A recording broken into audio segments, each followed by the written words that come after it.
Muito bem, pessoal. A gente agora vai conversar com o Odilon Caldeira, que é coordenador do Observatório da Extrema-Direita, doutor em História pela Universidade Federal do Rio Grande do Sul e professor de História Contemporânea na Universidade Federal de Juiz de Fora.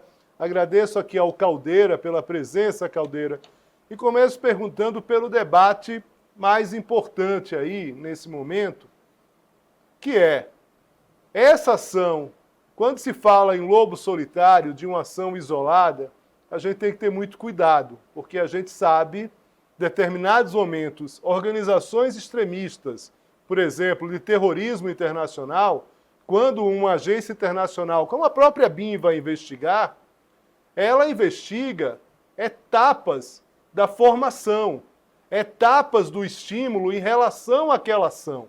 Nada vem de um lado. Quando vem um terrorista de determinada facção tomar um ato, mesmo que individualizado, existe toda uma preparação, toda uma etapa em relação a esse trabalho. Você que estuda a extrema-direita e fazendo aí também uma clara diferença entre a direita e essa extrema-direita, que pode ter, tem também a extrema-esquerda, evidentemente. Mas quando esses grupos políticos eles não agem dentro, né, do que está de um processo democrático, a gente acaba saindo e acontecendo o que acontece com essa ação terrorista. Não dá para descaracterizar que é uma ação terrorista. Brasília ontem foi palco, a Praça dos Três Poderes ontem foi palco do terror. Queria saber de você como é que você avalia essa questão de dizer, não, é um desequilibrado, é um lobo solitário, a partir dos estudos que você faz. Odilon Caldeira, muito obrigado pela presença. Eu que agradeço, Léo. Uma boa tarde para você, uma boa tarde a todos que nos acompanham. Veja, Léo, esse é um tema complicado, né? Quando analisamos esses fenômenos, mesmo do lobo solitário, nós entendemos que uma estratégia terrorista que é adotada em uma perspectiva individual, ela nunca está desconectada de um plano mais coletivo de formação. O indivíduo que se adequa a uma perspectiva terrorista, por mais que ele seja mobilizado individualmente para o ato em si, essa estratégia, que podemos chamar de lobo solitário, ela está dentro de um panorama coletivo. E esse panorama coletivo é um panorama de uma formação política, né? Essa formação política que muitas vezes é realizada inclusive nos meios digitais, quando não raramente exclusivamente nos meios digitais, por meio de redes sociais, plataformas, grupos de conversa e mensageiros instantâneos e assim por diante. Nesse sentido, ainda que seja um ato individual, ele é um ato que está associado a uma visão de mundo baseada em valores políticos, uma ideia de inimigo político e uma ojeriza, um ódio, uma reação às instituições políticas democráticas, no caso quase que exclusivamente o poder judiciário. Então, estabelecer uma leitura patológica do fenômeno, ainda que exista, que possa existir elementos patológicos, nesse ou em outros casos, não retira uma dimensão coletiva de formação política desses indivíduos, e B, não retira o elemento de um extremismo violento baseado por fatores políticos. A gente vive no Brasil um cenário não somente de polarização, mas sobretudo de normalização do extremismo de direita. E tudo indica, por meio das mensagens, das vinculações com grupos, a trajetória política do próprio indivíduo, que ele fornece, né, uma trajetória regressa e pregressa baseada no extremismo de direita. Então é muito distante de um sentido patológico da leitura do fenômeno. A gente tem que analisar justamente qual que é o impacto das ideias do extremismo de direita para uma radicalização individual, e esse indivíduo radicalizado força-se ou se mostra potencialmente disposto a atentados terroristas. Então, efetivamente, é um elemento necessário para analisar e cair em lugares comuns e talvez de tentativa de desculpas, né, sobre o próprio fenômeno, que tem uma raiz política, na minha leitura, marcante. Tudo bem. Odilon, muitos agentes públicos hoje, e a gente pode falar aí do Andrei Rodrigues, diretor da Polícia Federal, o próprio Alexandre de Moraes, né, a entrevista, daqui a pouco a gente passa uns trechos, a gente tem um vídeo da ex aí do do Homem-Bomba, que ela fala claramente que ele estava em Brasília ali para matar o Alexandre de Moraes. Mas o que o Andrei Rodrigues e o Alexandre de Moraes falam, que é importante, é uma questão relacionada à própria anistia, né, desses atos, relacionando os atos do 8 de janeiro com esse ato agora. Os dois chegam num ponto que dizem, olha, não dá para a gente ter um projeto que se avance em relação a isso. Os próprios parlamentares mais conservadores acabaram considerando que, de fato, essa situação ela atrapalhou a própria, vamos dizer, tramitação desse projeto, né? Porque mostra claramente que se teve, no 8 de janeiro também, uma ação efetiva. Eu queria saber da tua opinião, relacionando aí, não estou discutindo aqui tamanho de pena, tá certo? Porque é importante que a gente discuta. Tem um debate que eu acho que é um debate importante, inclusive dentro da academia, que é relacionado ao tamanho de determinadas penas de determinados atores que estavam ali naquele 8 de janeiro. A questão não é essa, a gente está falando, o projeto do Congresso estabelece anistia, né? Ou seja, uma remissão, né? Quase um perdão ali para essa turma. Queria que você falasse um pouco sobre isso, se esse tipo de ação do STF, ela ajuda a controlar essa direita radicalizada que se aproxima de um terrorismo. O caso de ontem, claro. Sim. Bem, o tema da anistia é um tema muito problemático, né? Eu diria que não somente relacionado aos eventos de 8 de janeiro, mas relacionado a uma certa cultura política brasileira, né? A forma como a sociedade brasileira lida com experiências autoritárias, lida com passados traumáticos, lida com a ressurgência de ideologias extremadas e que atentam contra a estabilidade democrática e das instituições democráticas brasileiras. Em certa medida, é possível concordar que precisamos passar por um processo de pacificação da sociedade brasileira. Agora, a pacificação não pode ser interpretada equivocadamente como um salvo-conduto ou um perdão para setores importantes da sociedade brasileira e grupos radicalizados que atentaram contra a democracia. Então, nesse sentido, este evento demonstra que, passados meses e passados anos do 8 de janeiro, algumas tendências das direitas radicais e extremadas brasileiras continuam mobilizadas para estabelecer processos políticos, atentados individuais ou coletivos contra a democracia. Então, jogar uma coberta por cima desse problema, jogar um pano de esquecimento, um véu de esquecimento sobre esse passado tão recente, mas ainda assim tão traumático, pode ser problemático.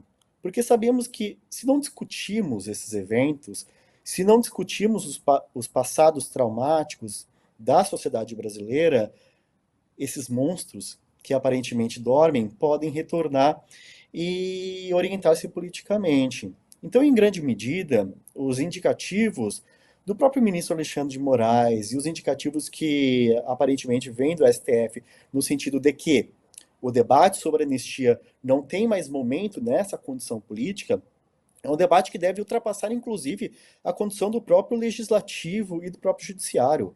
É uma discussão que tem que passar por toda a sociedade brasileira, ou seja, nesse cenário de pós-radicalização, de pós-extremismo e de naturalização de um discurso antidemocrático, aqueles que veiculam estratégias, inclusive terroristas, para a disseminação dessas ideias, não podem ser pacificados com perdão. Devem sim ser pacificados com a palavra da lei. Devem sim ser pacificados com o entendimento que é um problema para a sociedade brasileira o extremismo violento, politicamente orientado, como é este caso. Então é um debate que a sociedade brasileira, do grau e do alto da sua maturidade política, precisa efetivamente lidar. Ou então lidaremos sempre com o problema e com o perigo da ressurgência desses passados autoritários e dessas experiências traumáticas.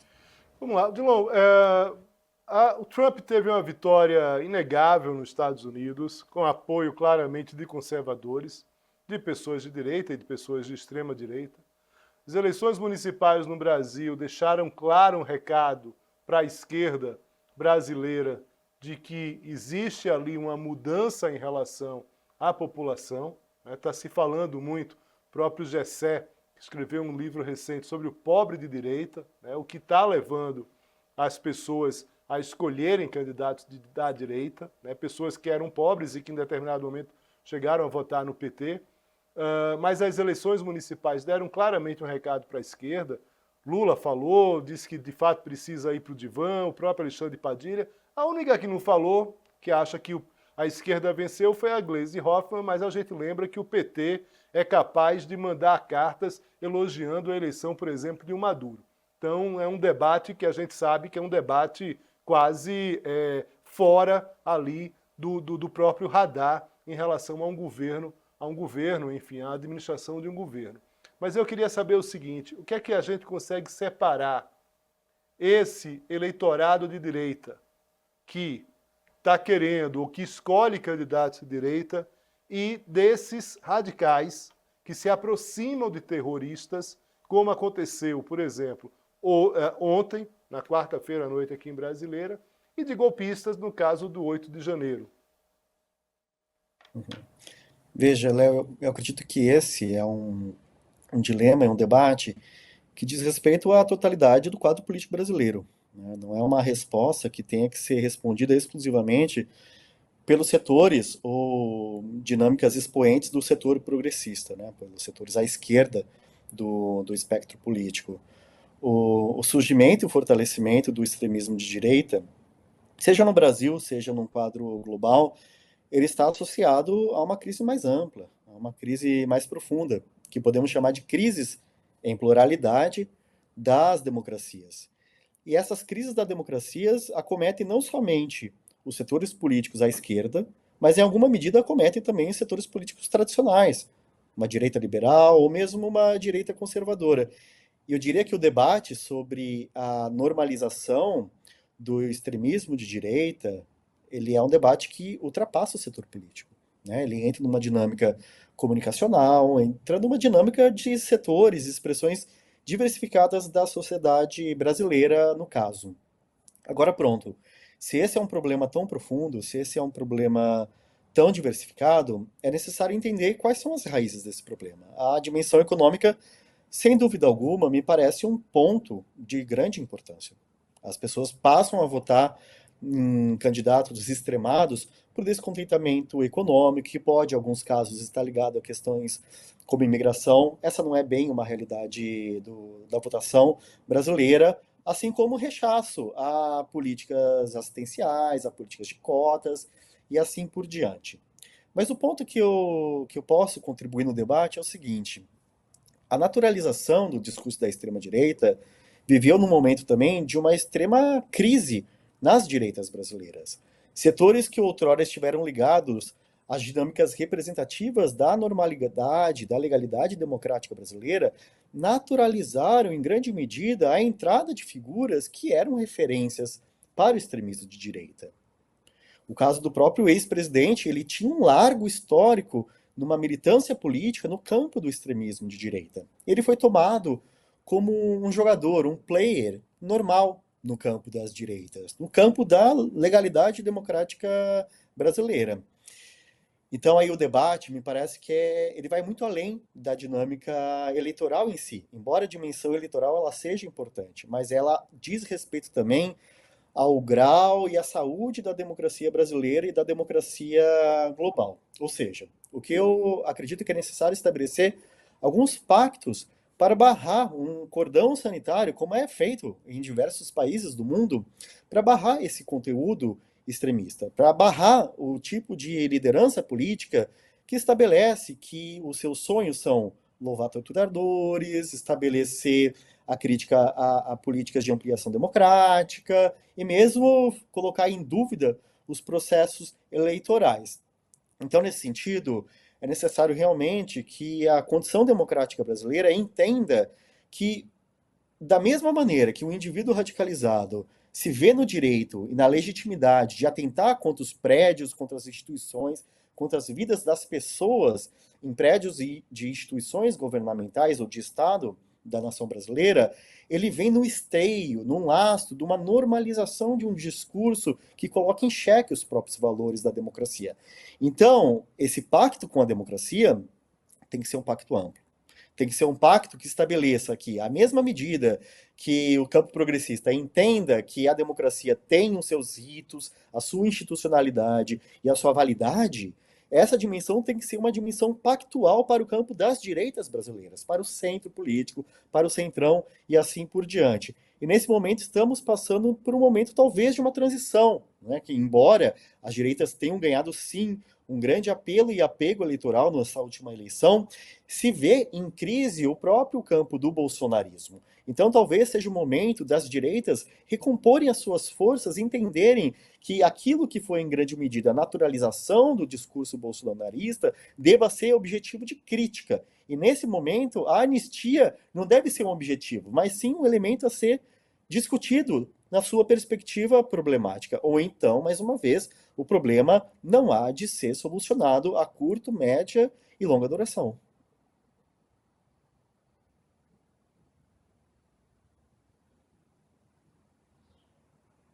Forte abraço para vocês, espero encontrá-lo em outras oportunidades. Forte abraço. Eu que agradeço.